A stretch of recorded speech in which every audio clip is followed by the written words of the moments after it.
47 minutes, not 45, rounded down for convenience, not 50, rounded up to something more generous. A strangely, deliberately specific number. And I think that specific number tells you more about how this entire meeting was actually run than almost anything anyone reportedly said inside the room itself. And I think that particular kind of precision is genuinely where this whole story starts. Because character rarely reveals itself in the big, obvious, dramatic moments everyone expects it to. It shows up instead in the small logistical details that nobody bothers scripting in advance, because nobody thinks anyone is paying close enough attention to notice them. Page 6 is reporting that Meghan Markle felt humiliated on Prince Harry's most recent UK trip, and that the trip turned into a nightmare, forcing Markle and her children to return home to California earlier than they had hoped. Before we get into those 47 minutes at Highgrove, I want to set the stage properly, because the meeting only makes sense once you understand exactly what kind of week led up to it. For roughly 7 years, one story has carried almost the entire weight of the Sussex narrative. We left because the institution was toxic. We left because of race-related concerns raised behind closed doors. We left to protect our family. That story worked for a long time, specifically because it required commitment. You couldn't simultaneously claim the monarchy was harmful and also keep angling for access back into it. Except that's roughly what started happening. Privacy demands sat right next to constant media appearances. Accusations of a toxic environment sat right next to public requests for reconciliation. Each contradiction on its own might be explainable. Stacked together over years, they started reading less like evolution and more like a strategy running out of road. Her husband lost big in court. No one wants to be seen on the arm of a loser. I think that this trip was a reality check. Harry has spent years insisting he can be half in and half out of the monarch. By early summer, the pressure had become genuinely hard to ignore. The Netflix deal had ended. Spotify was gone. Fashion brands weren't reportedly reaching out the way they once had. And then came the Daily Mail court loss, £50 million attached to a 400-page judgment, with the presiding judge stating plainly that he simply didn't find the evidence credible.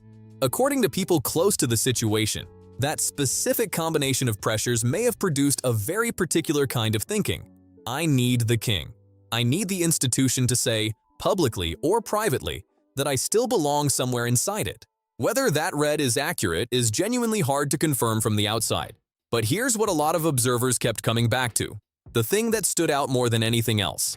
There was apparently no moment of real self-examination attached to any of it. But 47 minutes is not a reconciliation. It's not a get-together, we're so thrilled to see you. Someone approaching this with genuine self-awareness might have said, I made specific choices, I criticized this family publicly and repeatedly, and isolation was the predictable result of that. Instead, critics argue the underlying belief never seemed to shift, that the palace somehow needed her more than she needed the palace. And if you've ever watched someone try to repair a badly damaged relationship, you already know the first real step usually isn't demanding acceptance. It's listening. It's humility. Critics argue that step never really happened here. There's something worth pausing on before we get into the mechanics, because it explains why this particular meeting carried the weight it apparently did for everyone involved. 7 years is a genuinely long stretch to sustain a single narrative without meaningful revision. And by this point, the accumulated contradictions had become their own kind of story, one that existed independently of whatever actually happened at Highgrove.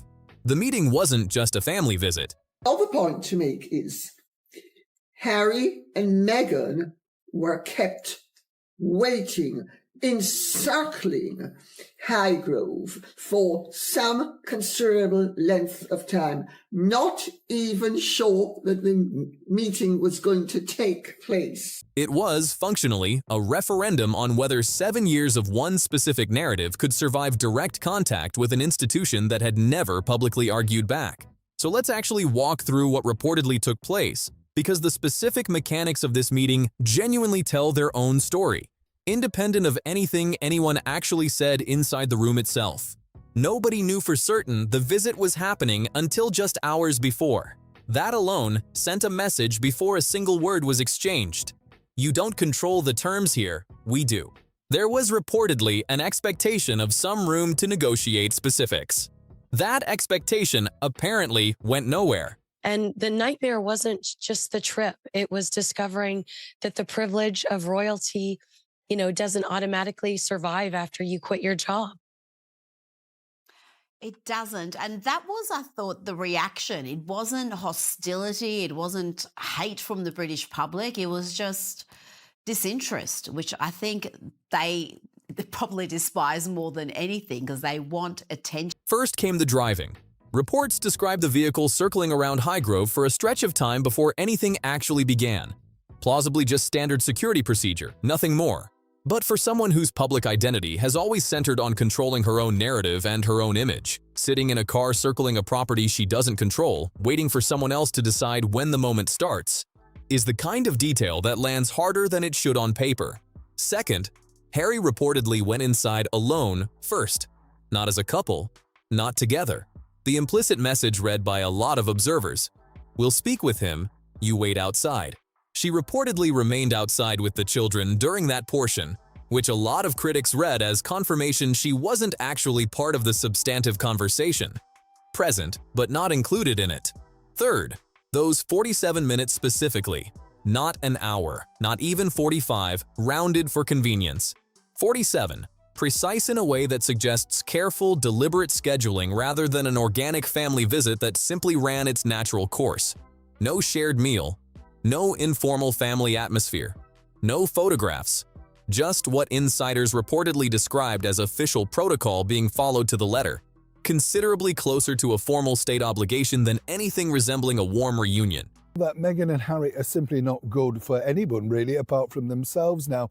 They are a couple that are in a rapid decline. I mean, as I said, the Emmy thing will not change anything. It won't matter what they're doing because ultimately everybody's now seen the act. Fourth, Camilla's presence, which according to palace sources was reportedly a condition rather than a courtesy. She would be there, or the meeting simply wouldn't happen at all. Some read that as a structural safeguard, a way of ensuring the conversation stayed accountable and didn't drift into promises nobody could actually keep. Read that way, the underlying message becomes fairly clear. This isn't being handled as purely private family business. There's a specific reason the driving in circles detail lands as hard as it apparently did for a lot of observers, and it's worth naming directly. Control has always been the one thing this particular public figure has managed to maintain across every previous controversy. Control over the framing. Control over the timing of disclosures. Control over which images the public actually gets to see. Sitting in a car with none of that control, waiting on someone else's schedule for someone else's decision, isn't just an inconvenience. It's the exact inversion of the operating principle that's defined this entire post-royal chapter. That's presumably why so many commentators fixated on a detail that, on its face, sounds almost too minor to matter. 97 claims against the Daily Mail were thrown out. Yes, because the evidence wasn't there, and as we've learnt, suspicion is one thing. I've got a lot of suspicion about Harry and his teams. I really do, but that's not evidence, and you can't go to court. So it's amazing that the lawyers, and I find 50 million for this case extraordinary. If this kind of detailed breakdown is useful to you, the like button genuinely helps this channel keep doing this kind of work rather than just repeating the headline version everyone else runs with. Stick with me. Because what happened, or rather didn't happen, after the meeting ended, is where this story gets genuinely revealing. At some point inside those 47 minutes, a lot of observers believe reality became impossible to avoid. This wasn't being presented structurally or symbolically as any kind of victory. No photo opportunity. Nothing that read as signaling genuine reconciliation. The implicit message, as several commentators read it, we'll meet once, but nothing fundamental changes. You remain outside the institution, looking in from where you've been standing for years, without the influence you were reportedly hoping this visit might restore. When it ended, there were no embrace photos, no social media moment, no visible celebration of any kind from either side. That absence alone told a lot of observers the meeting had been formal rather than symbolic. was, in their minds, Harry and Meghan's redemption, that their big return, and how they were going to turn things around. They were no longer going to poll next to Andrew Mountbatten Windsor. They were coming home, and everybody was going to be thrilled to see them. And then you had Chris Shipp and Alison Hammond and all those regular characters elevating this myth. But unfortunately for Meghan, everything just blew up in their faces. A box checked rather than a bridge rebuilt. There's a version of how you handle an opportunity like this that a lot of people recognize instinctively. When someone gives you a genuine chance to reconnect after years of distance, you generally don't open with demands. You listen. You show you're grateful to even be heard. You rebuild trust in small increments rather than expecting the whole relationship restored in one sitting. Critics argue that acknowledging the palace's actual position, even partially, would have required acknowledging personal mistakes too, and that acknowledgement reportedly never fully arrived. Palace meetings almost never become public spectacles on their own. This one clearly did, and a lot of commentators believe there may have been real hope attached to that visibility, that simply being photographed with the king or having any image at all released publicly could shift the broader narrative back toward reconciliation and renewed relevance. No photo was released, and according to a lot of observers, that wasn't really about privacy alone. It was reportedly about keeping the entire encounter formal and specifically preventing anyone from reading more into it publicly than what genuinely took place inside that room. And the other part was basically to put Harry and Meghan in their place, and to make them understand that they are not in the driving seat anymore. And then, of course, it only took a few seconds for that to be confirmed. Here's the realization a lot of commentators believe became unavoidable in that specific moment. Whatever leverage she might have believed she still held was, at that point, effectively gone. No photo meant no ability to shape the public story afterward. No joint appearance meant no visible signal of restored standing. No visible endorsement from the family meant the hoped-for dramatic comeback narrative had almost nowhere left to go. There's something worth sitting with about the no-photo decision specifically, beyond just the strategic reading everyone reaches for immediately. A released photograph would have done something that no press release or leaked quote ever fully manages. It would have offered visual, undeniable proof that the relationship was intact in some form, regardless of what anyone said afterward about what the image actually meant. Withholding that image entirely wasn't simply about privacy or formality. It was, functionally, withholding the single most valuable asset available in this entire situation: visual confirmation. The one thing that can't be spun after the fact because it exists independently of whatever narrative gets attached to it later. That's presumably why its absence registered as significant as it apparently did to people watching this story closely. Then came a comparison that a lot of observers found genuinely difficult to look past. While she was reportedly waiting outside Highgrove, William was attending a scheduled polo event, visibly relaxed and entirely comfortable in his public role, requiring no extra validation from anyone watching. Catherine was photographed the same general period carrying out ordinary public duties, described by multiple observers as natural, unforced, entirely focused on the actual work rather than on generating a particular headline. The contrast, to a lot of people watching this unfold, was hard to miss.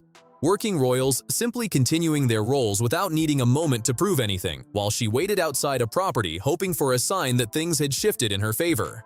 Supporters of William and Catherine's approach often make the same basic point. They don't lean on staged photo opportunities to reinforce their public standing. Years of consistent public duty does that work instead, gradually, without needing a single dramatic moment to validate it. Critics argue she never fully absorbed why that particular distinction actually matters as much as it does. According to her critics, when something clearly wasn't working, the instinctive response never seemed to be genuine reconsideration. Maybe I'm wrong here. Maybe something on my end needs to change. Instead, the focus reportedly stayed fixed on finding a stronger strategy, a better narrative, the specific photo or moment that might finally reshape public opinion in her favor. And a lot of commentators make a related point worth sitting with. Difficult moments don't really create someone's character. They simply reveal whatever was already there. To those observers, those 47 minutes revealed someone focused considerably more on strategy than sincerity. more on managing appearances than genuinely building trust, more on seeking validation than offering anything in return. A lot of royal commentators believe the palace's overall approach here was entirely deliberate rather than cruel, that it was fundamentally about establishing clear boundaries rather than punishing anyone. The underlying message as they read it: your actual role hasn't changed. This is not being presented as any kind of return, and nothing here should be read as extending beyond this single meeting. Afterward, attention shifted toward changes made to the official royal website, updates that sparked their own round of debate about what exactly they signified. Palace supporters argued the updated presentation simply reflected reality. They are no longer working members of the royal family, and the website now accurately says so, rather than this representing any kind of symbolic punishment. To a lot of people following closely, the overall message read as fairly straightforward. Official status had genuinely changed, and the public-facing presentation of that status finally caught up to reflect it. Some commentators drew a comparison to Andrew here, while noting real and important differences. Andrew withdrew from public duties following his own controversy and largely receded from view. Critics argue she chose a considerably different path, continuing public appearances, continuing to actively contest the narrative around her situation, rather than stepping back. From that angle, the institution simply continued as it always does. A lot of people read that as a broader reminder that long-established institutions tend to endure regardless of which individuals pass through them. For someone who built such a significant part of her public identity around the royal connection, a lot of commentators viewed these particular website changes as more than a routine administrative update. They read as genuinely symbolic, quiet, not dramatic, but suggesting a considered decision to move forward without restoring what had been there before. There's also a version of the Emmy story worth flagging honestly, separate from the critical read. A nomination, even in a daytime category, is still a genuine professional achievement that most people working in television never reach at all. And celebrating it isn't inherently unreasonable on its own terms. The critique here isn't really about the nomination itself. It's about timing and proportion. Celebrating something modest as though it were a major vindication, at the exact moment other, considerably larger professional setbacks were accumulating in the background. Context changes how an achievement reads, even when the achievement itself is entirely genuine. Around the same period, the court loss itself kept generating its own separate wave of financial speculation. Legal costs, potential appeal expenses, insurance complications that tend to compound quickly after a defeat this size. Then came Elton John's reported line, "I'm not a bank, Harry," which critics read as fairly unambiguous. Whatever financial safety net had existed informally may no longer be there in the way it once was. Commentators have pointed to a fairly extensive list of ongoing costs beyond just the legal bill: security expenses in Montecito, property taxes, mortgage payments, a household staff that includes nannies, assistants, and various managers. Combined with Netflix and Spotify both having ended, a lot of observers have started asking genuinely serious questions about the long-term income picture. Some financial analysts have floated an 18 to 36-month window before real financial strain sets in, assuming spending stays roughly where it currently sits without meaningful new income arriving to offset it. That kind of timeline, if even roughly accurate, would eventually force some genuinely difficult decisions. The sequence itself is worth noting plainly. The court loss happened first, then the website changes and shifting royal status conversation followed, and then, in the middle of all that financial speculation, came news of a daytime Emmy nomination. Not primetime, worth being precise about, sitting in the same general category as daytime talk shows and game shows. Critics argued the online celebration around that nomination read as considerably larger than the achievement itself actually warranted, especially set against a public image built around luxury and exclusivity. Around the same period, Netflix confirmed it wouldn't be continuing the show at all. Critics point to a broader, repeating pattern across multiple separate situations rather than treating any single one in isolation. A reported fashion event where she arrived late, reacted visibly and loudly after a model stumbled, left before the show concluded, and was later reported to have claimed more credit for the event than organizers reportedly felt was warranted, with one line attributed to the designer's camp being simply, "Never again." Add reports of other shelved projects, unnamed insiders describing her as difficult to direct, and magazines reportedly cooling on collaboration opportunities. And a lot of commentators started asking whether this reads as one disagreement in isolation, or a genuine pattern spanning multiple industries and multiple separate relationships? Critics argue the through line across all of it is fairly consistent. When something doesn't go as planned, the instinct reportedly isn't to ask what could be done differently, but to defend the original approach and look for a better way to present it instead. Looking ahead, some royal commentators have speculated about further administrative changes to how former working royals get presented officially and separately about whether title questions could eventually surface, though any such move would depend entirely on legal and constitutional process rather than speculation, and most observers consider it unlikely in any near-term sense. On the marriage specifically, and I want to flag clearly that this sits firmly in speculation territory, some commentators have suggested continued financial and public pressure could eventually strain the relationship, on the theory that external success tends to ease tension between two people while sustained setbacks tend to add to it. There's a structural reason institutions tend to win these long, quiet standoffs, and it's worth naming plainly before we get to the closing thought. An individual, however famous or well-resourced, is ultimately a single narrative competing against a single narrative, vulnerable to a single bad court ruling, a single leaked message, a single unflattering headline landing at the wrong moment. An institution with centuries of continuity behind it isn't playing that same game at all. It doesn't need to win any individual news cycle, because it measures success across decades rather than weeks. That mismatch in time horizon, more than any specific decision made at Highgrove, may be the actual explanation for why these standoffs tend to resolve the way they usually do. What a lot of royal observers keep coming back to is that the palace's approach throughout all of this was never really about public confrontation. It didn't defend itself loudly. It didn't respond to every headline or every accusation thrown its way. It simply continued operating according to its own established rhythm. The way institutions built to outlast any single generation are specifically designed to function. William and Catherine, in that same reading, worked within the existing system rather than against it. Let their actual public duties speak on their behalf rather than constantly trying to reshape how they were being perceived. Those 47 minutes at Highgrove were never really framed, by the people watching most closely, as a warm family reunion. They were read as something closer to a demonstration of how an institution built to last centuries handles pressure without needing to raise its voice, without needing to explain itself, without needing anything beyond quietly continuing exactly as it always has. I keep coming back to that number over and over, more than anything else in this entire story. 47 minutes. Not an emotional decision made in the moment. Not something that happened organically because a conversation naturally ran long or wrapped up early. A number apparently decided in advance, held to with precision, and then the room simply emptied out again once the clock reached it. Sometimes the most revealing thing about a relationship isn't what actually gets said inside a room while two people are sitting across from each other. It's simply how long the door stays open before someone on the other side quietly decides it's time to close it again, and whether the person on the outside of that decision ever really understood, going in, that the door was only ever going to open for exactly as long as someone else had already decided it would.